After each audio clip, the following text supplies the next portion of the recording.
Episode की शुरुआत में हम देखते हैं कि हमें क्लोवर किंगडम का सीन दिखाया जाता है, जहाँ की अलग अलग चीजों को देखकर आस्था बहुत एक्साइटेड हो रहा होता है। तब यूनो कहता है ये जगह हमारे विलेज से बहुत ज्यादा डिफरेंट है। तब आस्था कहता है तो ये विजर्ड किंग का कैसल है। तब यूनो कहता है शायद किंग भी वहाँ रहते हैं। तब आस्था कहता है तो इसका मतलब एक दिन ये कैसल मेरा होगा। तब यूनो कहता है तुम्हारे कहने का मतलब ये मेरा होगा। और आस्था कहता है तुम चिंता मत करो, मैं तुम्हें वहाँ रहने के लिए जगह दे दूंगा। और तब वो दोनों कैसल की तरफ जाने लगते हैं। तब यहाँ चर्च में नैश कहता है आस्था के बिना ये जगह कितनी शांत लग रही है।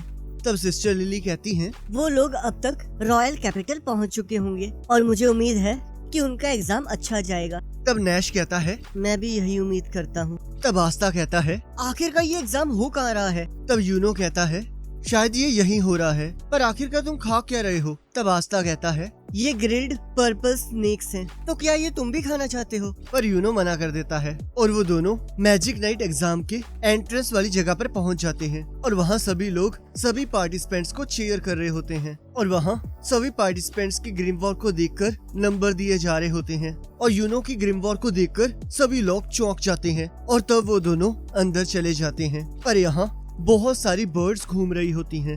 तब एक पर्सन बताता है ये फेमस एंटी बर्ड्स हैं। जितनी ज्यादा कम तुम्हारे पास मैजिकल पावर्स होंगी उतनी ज्यादा बर्ड्स तुम्हारे पास आएंगी। और तब वो देखते हैं यूनो के आसपास एक बर्ड भी नहीं होती। और तब आस्था कहता है हम में से कोई एक विजर्ड किंग बनेगा, तो यही वो जगह है जहाँ से हमारी कहानी शुरू होगी। और हम देखते हैं आस्था के आसपास बहुत सारी एंटी बर्ड्स होती हैं, जिसे देखकर लोग हंसने लगते हैं। और तब आस्था एक आदमी से टकराता है।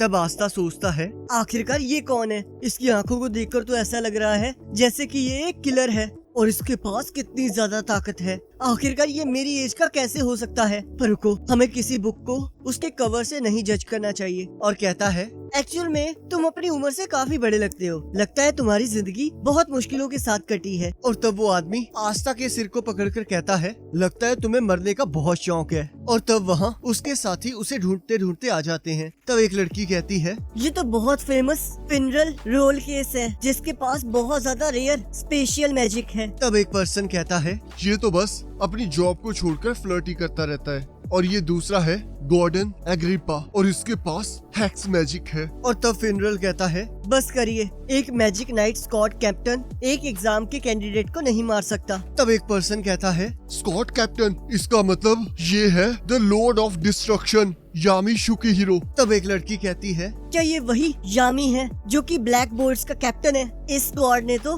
हर जगह बस नुकसान ही किया है। तब कुछ लोग कहते हैं मैं तो कभी इस स्क्वाड में नहीं जाना चाहूंगा। तब आस्था सोचता है मैं तो गलत आदमी से भिड़ गया और अपने सिर को छुड़ाने लगता है। तब हम देखते हैं एग्जाम होने के लिए फायरवर्क्स होने लगती हैं। तब यामी कहता है लगता है तुम्हें सेकंड चांस मिल गया है, तो इसमें कुछ करके दिखाना, नहीं तो तुम्हें मैं वापिस आकर मार डालूंगा।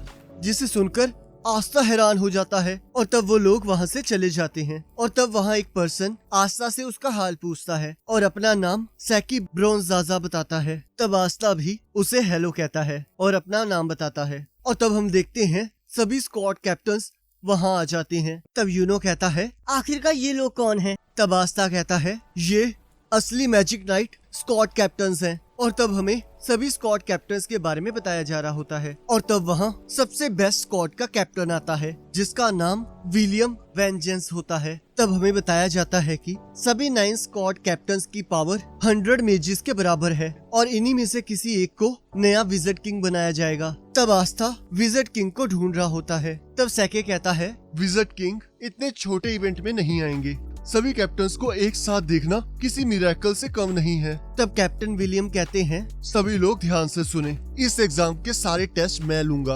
और तब वो अपने मैजिक से हवा से एक पेड़ को नीचे बुलाते हैं जो कि उन सभी को एक एक उड़ने वाला झाड़ू देता है। तब आस्था और यूनो सोचते हैं तो इसका मतलब ये वो इंसान है जो कि विजर्ड किंग बनने के सबसे ज्यादा करीब है। तब कैप्टन विलियम कहते हैं तो चलो अब एग्जाम को शुरू किया जाए। अब थोड़ी देर बाद सबसे पहला टेस्ट होगा और हम सभी 9 के 9 आपकी परफॉर्मेंस के अकॉर्डिंग आपको नंबर देंगे और जब एग्जाम खत्म हो जाएगा तब हम सभी आप में से कुछ कैंडिडेट्स को अपनी अपनी स्क्वाड्स में इनवाइट करेंगे। अगर आपको कोई एक स्क्वाड चूज करती है तो आप वहां जाएंगे, पर अगर आपको एक से ज्यादा स्क्वाड चूज करती है तब आपकी मर्जी होगी कि आप किस स्क्वाड में जाना चाहते हैं। पर अगर आपको किसी स्क्वाड कैप्टन ने नहीं चुना तो आप डिस्क्वालीफाई हो जाओगे। तो चलो, तो अब पहले टेस्ट के लिए आपको इस झाड़ू को लेकर उड़ना होगा। जो मेज अपनी ताकत को कंट्रोल कर सकता है वही इसे आसानी से कर पाएगा, पर यही एक आसान सा जरिया है जिससे मेजेस ट्रैवल करते हैं और अगर आप इतना ही नहीं कर पाए तो आपको यहाँ नहीं होना चाहिए।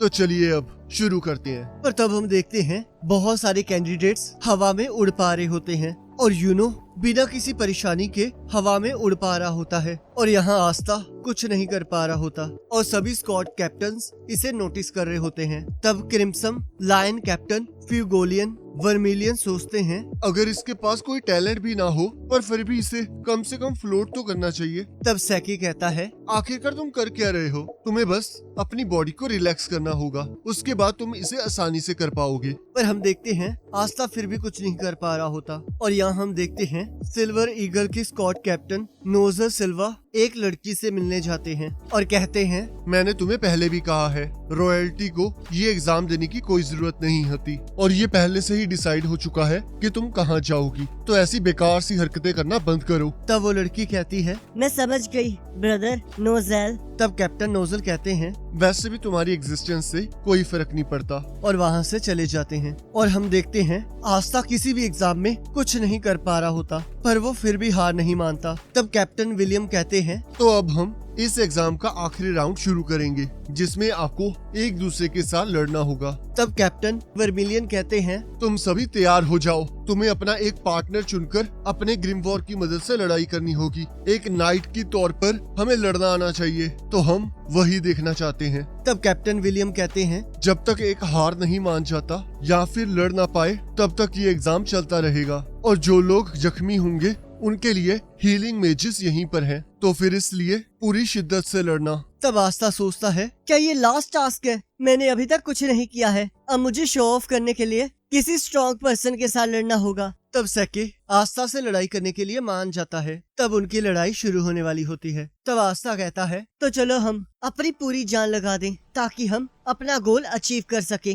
तब सैकी उसके पास आकर कहता है इतना हार्ड ट्राई करना बंद करो, तुम तो बस एक बेकार से चूहे हो जो कि गलत जगह आ गया है। मुझे तो तुम्हें शुक्रिया कहना चाहिए कि तुम यहाँ तक आए और अब तुम मेरी मैजिक नाइट्स में एंटर करने में हेल्प करोगे और तुम्हारे साथ बहुत अच्छा समय बीता। तो चलो फिर तुम्हें जल्दी से हराएं ताकि तुम आराम से अब घटिया से विलेज वापस जा सको। तब एक पर्सन सोचता है इसने तो एक वीक अपोनेंट को चूज करके बहुत अच्छा काम किया है। और तब उनकी लड़ाई शुरू हो जाती है। तब सैकी कहता है तो चलो अब स्टार्ट करें आस्था, और अपने आसपास एक शील्ड बना लेता है और सोचता है तो आपको ये कैसा लगा कैप्टन्स? ये टेक्निक किसी और के मैजिक से बचाती भी है और मैजिक बुलेट्स को फायर भी करती है। ये उसके बेकार से अटैक्स को बड़े आराम से टैकल कर लेगी और जब वो पूरी तरह से थक जाएगा तब मैं इसकी मदद से उस पर हमला करूंगा। और कहता है चलो आस्था, अब बताओ तुम क्या कर सकते हो? तब सभी लोग आस्था को देखकर कह रहे होते हैं काश मैं इस लड़की के साथ लड़ पाता, इसकी तो ग्रिमवॉर भी बहुत बेकार है। तुम्हें लगता है ये कोई मैजिक भी यूज कर सकता है? और मुझे नहीं लगता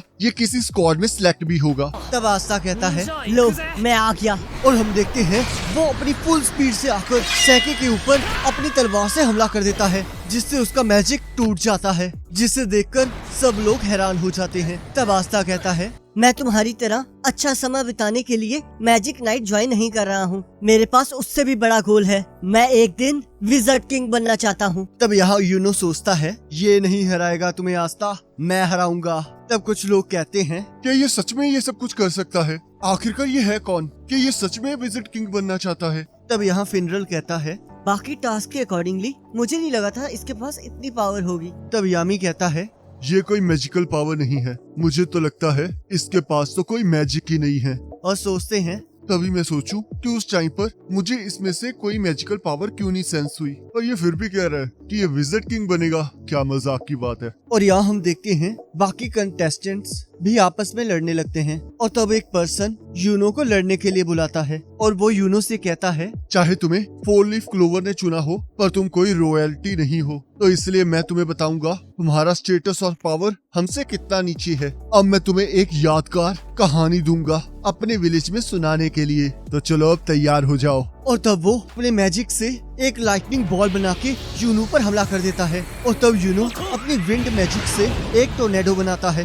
और हम देखते हैं वो पर्सन भी उस टोर्नेडो में फंस जाता है और हम देखते हैं यूनो जीत जाता है। और तब शाम को कैप्टन विलियम कहते हैं, अब ये एग्जाम खत्म हो चुका है, जब आपका नंबर आए प्लीज आगे आ जाना। तब ब्लू रोज कैप्टन शार्लेट कहती है, अगर कोई मैजिक नाइट कैप्टन आपकी बारी में हाथ उठाता है तब आप उसकी स्क्वाड में जा सकते हैं और आप मना भी कर सकते हैं, और अगर एक से ज्यादा कैप्टन हाथ उठाएं तो ये आपकी मर्जी होगी कि आपको कहां जाना है। और तब कैप्टन वर्मिलियन कहते हैं, और अगर कोई भी कैप्टन हाथ ना उठाए तो आपको यहाँ से जाना होगा। तब हम देखते हैं सभी लोगों को एक एक करके बुलाया जा रहा होता है, जिसमें से कुछ सिलेक्ट होते हैं और बाकी बाहर जा रहे होते हैं। और तब हम देखते हैं यूनो को वहाँ बुलाया जाता है और हम देखते हैं उसकी बारी में सारे कैप्टन्स हाथ उठा लेते हैं, जिसे देखकर सब लोग चौंक जाते हैं। तब आस्था सोचता है, ये तो कमाल हो गया, ये सभी लोग इसे अपनी टीम में लेना चाहते हैं, तो आखिरकार ये है मेरा राइवल। तब यूनो सोचता है, मुझे उस स्क्वाड को चुनना चाहिए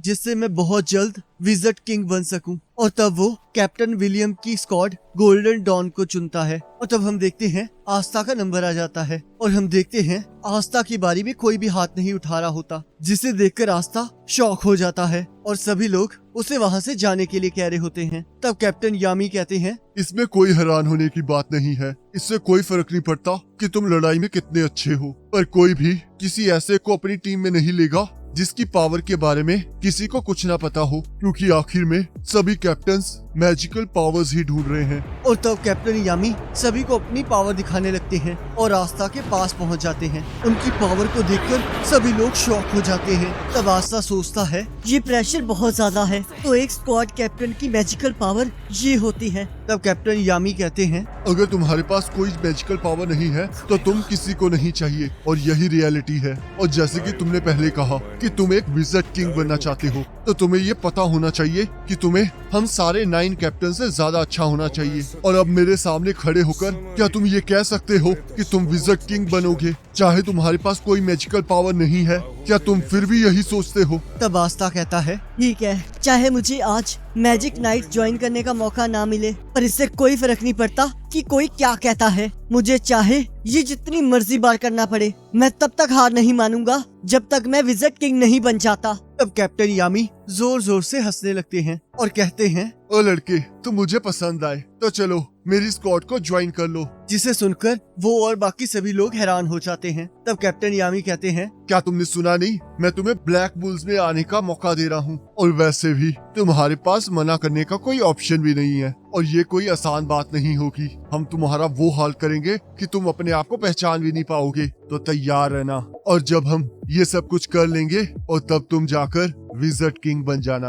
और तब आस्था को अपनी जर्नी याद आने लगती है और वो खुश हो जाता है। और यहाँ हम देखते हैं जो पार्टिसिपेंट सिलेक्ट नहीं होते उनको वापस भेज दिया जाता है। और तब आस्था यूनो से कहता है, अब तुम गोल्डन डॉन में हो और मैं ब्लैक बुल्स में, तो अब से हमारी रियल बैटल शुरू होती है। पर हम देखते हैं तभी आस्था का पेट खराब हो जाता है और वो वॉशरूम की तरफ भागने लगता है। तब उसे देखकर सैके सोचता है, क्या तुम्हें सच में लगता है कि तुम इतने लोगों के सामने मेरी बेइज्जती करके आसानी से बच सकते हो? क्योंकि तुम्हारी वजह से मुझे लोअर रैंक मैजिक स्क्वाड मिली है, जिसका नाम ग्रीन प्रेइंग मैंटिस है। और तब सैके अपनी मैजिक से एक पॉइजन लिजर्ड बुलाता है और उसे आस्था के पास भेजने लगता है। पर तभी हम देखते हैं यूनो अपने विंड मैजिक से उस लिजर्ड को पकड़ लेता है और कहता है, आखिरकार तुम कर क्या रहे हो? तब सैके कहता है, मैं तो बस मजाक कर रहा था, मैं तो बस ये जानना चाहता था कि हम दोनों में से कौन ज्यादा अच्छा है। तब यूनो कहता है, यहाँ से चले जाओ, तुम आस्था के साथ लड़ने के काबिल नहीं हो। और तब सैके वहाँ से चला जाता है और तब आस्था बाहर आ जाता है और वो दोनों अपनी अपनी जर्नी के रास्ते निकल जाते हैं। तब कैप्टन यामी कहते हैं, तुम्हारी हिम्मत की मैं दाद देता हूँ, तुम तो पहले दिन ही मुझे वेट करवा रहे हो। और आस्था को सिर से पकड़ लेते हैं और फिर फिनरल को अपना मैजिक यूज करने के लिए कहते हैं। तब आस्था पूछता है, आखिरकार ये क्या है? तब कैप्टन यामी कहते हैं, क्योंकि तुम मैजिक से फ्लाई नहीं कर सकते तो तुम्हें कोई ट्रांसपोर्टेशन मैजिक सीख लेना चाहिए। और रुको, मैं तो भूल ही गया था, तुम्हारे पास तो कोई मैजिकल पावर ही नहीं है। और हम देखते हैं वो आस्था को उस पोर्टल के अंदर फेंक देते हैं और तब वो सभी लोग ब्लैक बुल्स बेस के बाहर पहुंच जाते हैं। तब आस्था गेट खोलकर कहता है, मैं हेज विलेज से आस्था हूँ और मैं आज से ब्लैक बुल्स को ज्वाइन कर रहा हूँ। और हम देखते हैं वहाँ एक धमाका होता है और आस्था दूर जाकर गिरता है। और तब कैप्टन यामी कहते हैं, तुम्हारा स्वागत है सबसे बेकार मैजिक नाइट स्क्वाड में, दी ब्लैक बुल्स। और इसी के साथ एपिसोड खत्म हो जाता है। अब अगर आपको ये वाला एपिसोड अच्छा लगा है तो इस वीडियो को लाइक जरूर करना और चैनल पर नए हो तो सब्सक्राइब जरूर करना। बाकी अगले एपिसोड का लिंक आपकी स्क्रीन पर आ रहा होगा और उस पर क्लिक करके अगले एपिसोड को देख सकते हो।